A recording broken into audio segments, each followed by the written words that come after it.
साबिक सदर आसिफ जरदारी कहते हैं पाकिस्तान के दिफाई बजट पर प्रोपागंडा किया जाता है। दिफाई बजट ज़्यादा नहीं है। लाहौर में चैम्बर ऑफ कॉमर्स की तकरीब से खिताब करते हुए आसिफ जरदारी ने कहा, मैं गारंटी देता हूं कि सरमायाकारी आएगी। पंजाब के सारे बिजनेसमैन इकट्ठे हो जाएं। मुल्क में मैसाके जमहूरियत की ज़रूरत है। मईशत 5-10 साल नहीं, नस्लों के लिए होती है। तवील पॉलिसियाँ होंगी तो हर आने वाली हुकूमत इस पर अमल करेगी। साथ ये भी कहा कि गैर मुल्की सरमायाकार $1 लाता है तो बदले में $5 मांगता है। पंजाब के इतने बड़े बिजनेसमैन हैं, आप इकट्ठे हो जाएं, इंडस्ट्रीज चूज कर लें, उसमें ग्रुप्स बना लें, आप बनाएं एंड अपने जेब से डालें।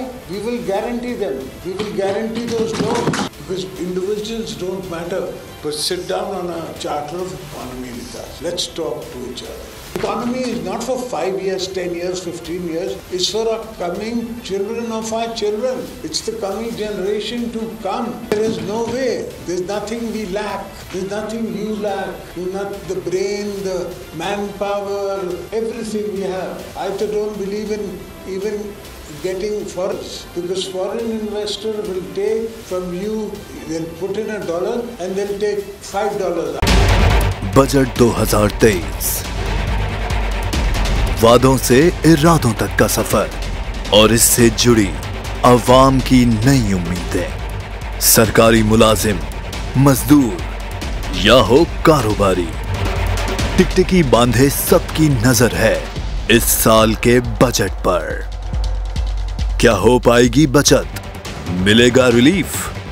जानिए बजट ट्रांसमिशन में, सिर्फ बोल पे। अदलो इंसाफ की बात सब करते हैं, पर हकीकत में सच के साथ निडर होके खड़े रहने की जुर्रत नजर नहीं आती। बोल ने तश्कील दी 10 कोर्ट रिपोर्टर्स की टीम, जो केस की बेस तक जा पहुंचे। पैनल पे सफे अव्वल के legal experts, court round up Neelam Arshad के साथ, सिर्फ बोल पे। सब्सक्राइब करें और बेल दबाएं ताकि कोई खबर रह न जाए।